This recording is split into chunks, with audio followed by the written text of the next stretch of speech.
SCP-049 Object Class Useless. Special Containment Procedures. SCP is to be contained in a secure holding cell in Research Sector. SCP-049 is not to be removed from its cell unless approved by a Level 2 or higher personnel, before which SCP-0-049 must be heavily sedated.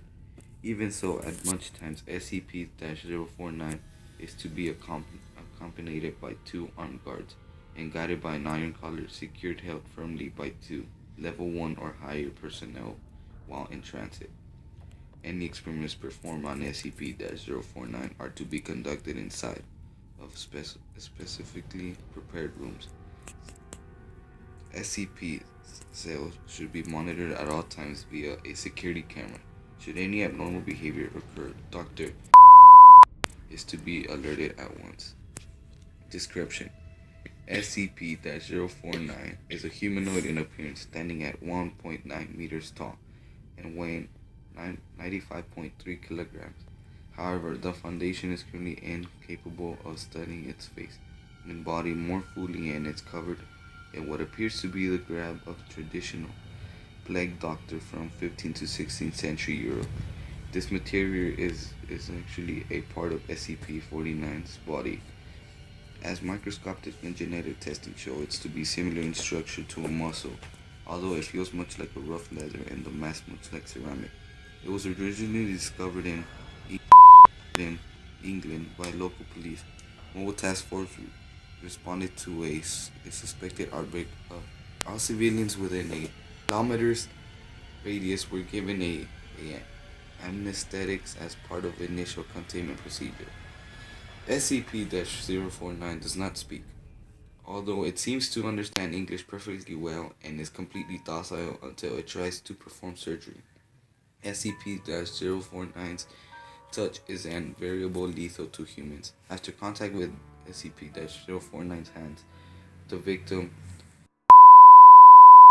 suffers and dies within moments. SCP-049 will then attempt to kill all humans and can see in familiar manner, supposedly to avoid interruption. Before returning to SCP-049-2, it produces a bag made of containing scalpels, needles, threads, and several vials of an as yet unidentified substance from somewhere within its body. Research has been unable to locate these tools when inside of SCP-049's X-ray and similar techniques, and begins to dissecting SCP-049-2, as well as inserting various chemicals into the body.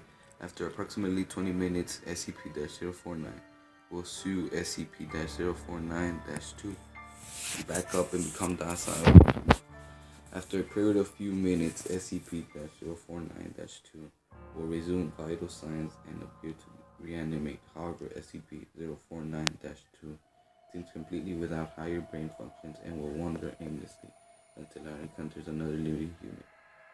At this point, SCP-049-2's adrenaline and endorphin levels increase to approximately 300% as it attempts to kill any human beings it can find before returning to its mindless state and wandering until it comes across more humans.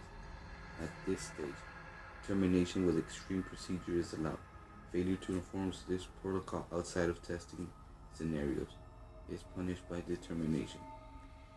Detailed autopsies of SCP-049-2 have found several unusual substances along the usual substance in large amount within the bodies, including.